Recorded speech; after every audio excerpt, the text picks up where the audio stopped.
My name is Rebecca Clough. I'm 35 and I was born in Auckland, New Zealand.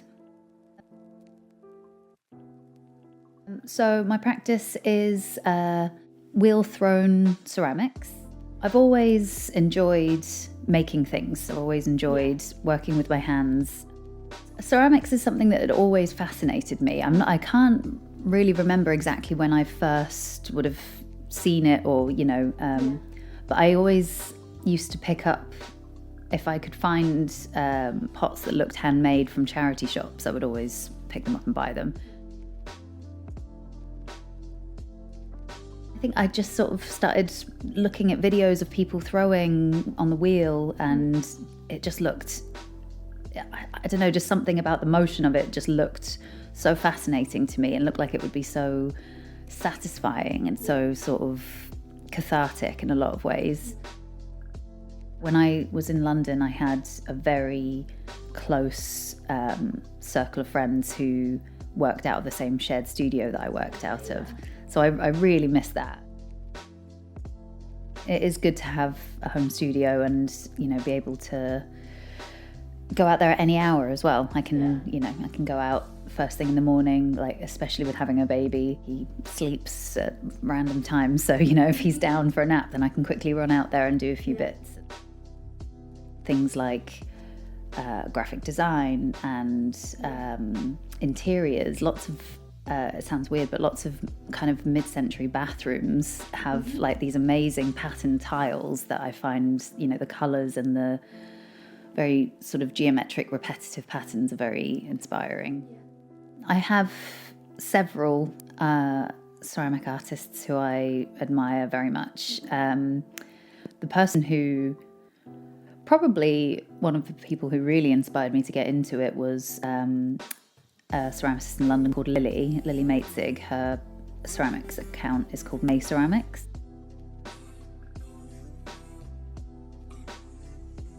I think when I first started, the dream would have been to make money from it, but I hadn't hung my hopes on it.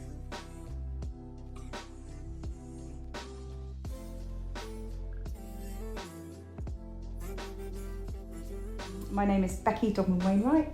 I am a textile artist and designer, so I use a design process to make artworks. I also work 3 days a week at Arts University Plymouth. I think my art practice is very much about enjoying the slowness of life, so really taking a step back, but also giving yourself time to kind of pause and think about, what is happening on the everyday. I think lots of us are quite anxious about what the, kind of where humanity is at the moment in a kind of larger global sense. So, just having that time to kind of really think about what's important and what I can do to improve people's lives.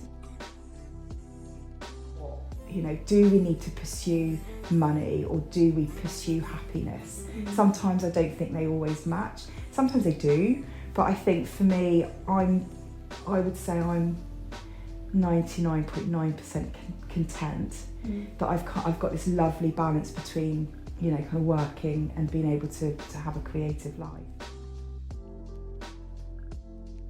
When I left university and obviously kind of stayed off on doing part-time lecturing, I started out doing knitwear design. So really passionate about the fashion industry, but really passionate about kind of the sustainability and the sustainable aspects of my practice.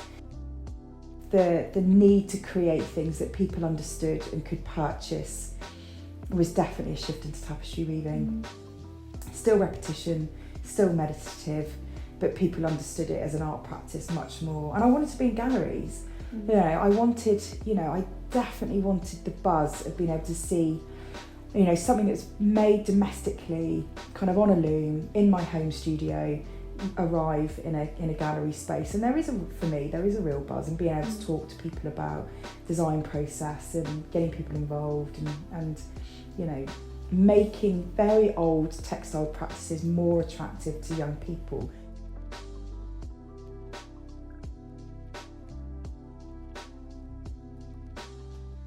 So hi, I'm Sue Lurie.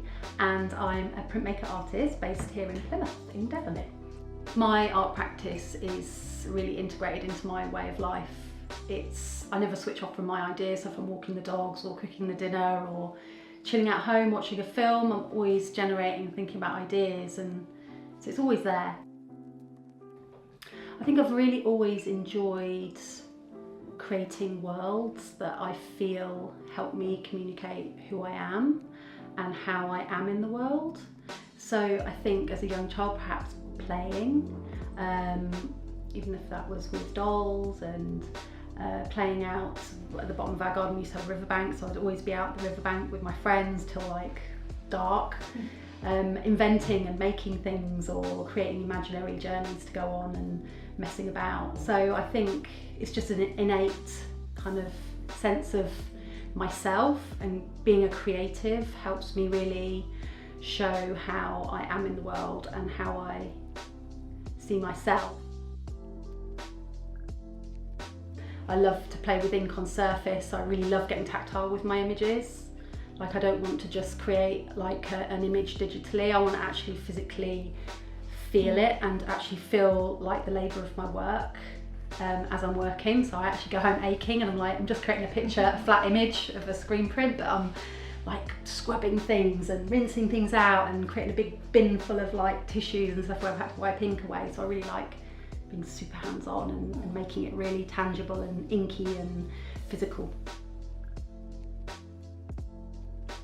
I think I've just got that innate creativity just from my mum improvising and making things and getting involved with the community and doing things that just made me feel like that's something I really wanted to do. It really connected me to that part of my childhood.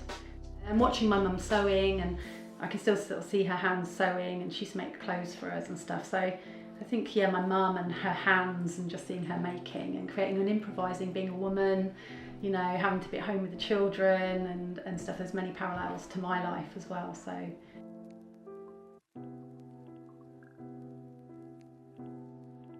I really think that ceramics is something that just has my whole heart.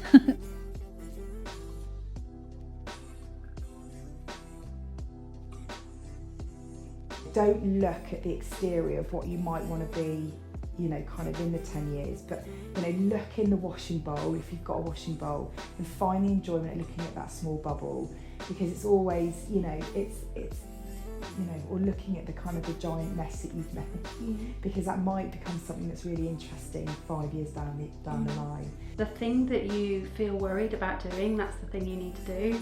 It's like, don't do the safe thing, don't do the comfortable thing, because that's probably what other people are doing already. So you might be imitating or mimicking other people. So it's that sense of something, like really just listening in and just really feeling that sense of, oh, it's really cool, but I'm a bit nervous to do that because, oh, I don't see anyone else really doing that. That's the thing, that moment, that thing is what you need to do.